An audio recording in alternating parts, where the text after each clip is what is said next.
This video is meant to be a companion piece to the Google document titled Use a Google Sites Template. To use a Google Sites template, we first want to make sure that we are logged in to our McConnellMS.org account. Then we want to go to our handy Apps shortcut in any Google screen, whether you be in Drive, Mail, or just at google.com. From there, we want to go to the app called Sites. Once there, in the left-hand column at the very top is a big red button labeled Create. Simply click on that to begin creating your site.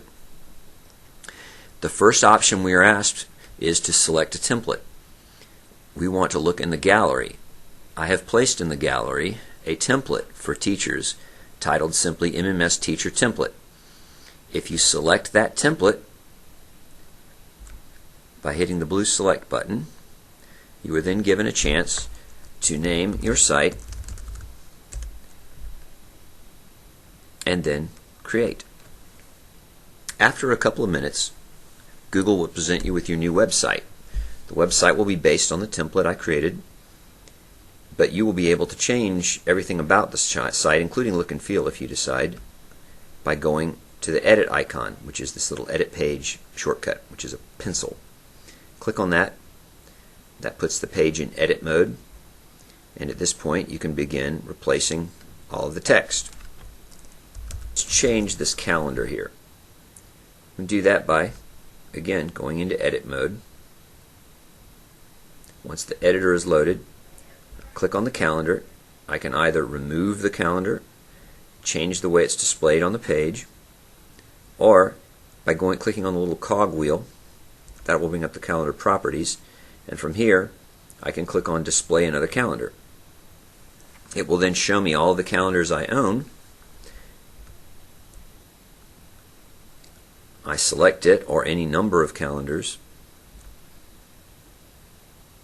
Click the Select button. Now at this point the calendars will be superimposed on top of each other. The entries from this will be in blue and the entries from this calendar would be in red. If my intention is only to display my homework calendar, then I can simply select the calendar I don't want, click on it, and say Remove, and it's gone. One more thing I'd like to talk about before we leave this page are text gadgets. These little gadgets come in handy for one reason. If we go to the properties and make changes to this gadget, that change will be replaced anywhere we have this text gadget embedded.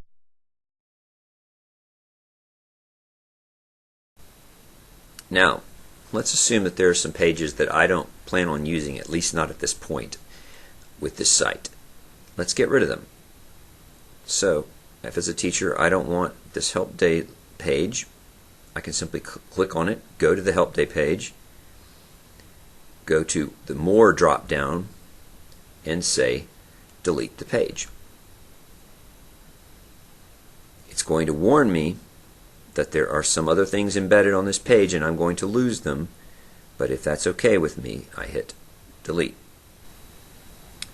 If after deleting a page the shortcut in your navigation bar still shows the page, just give Google a little time. Eventually Google will delete those navigation buttons on its own without you having to.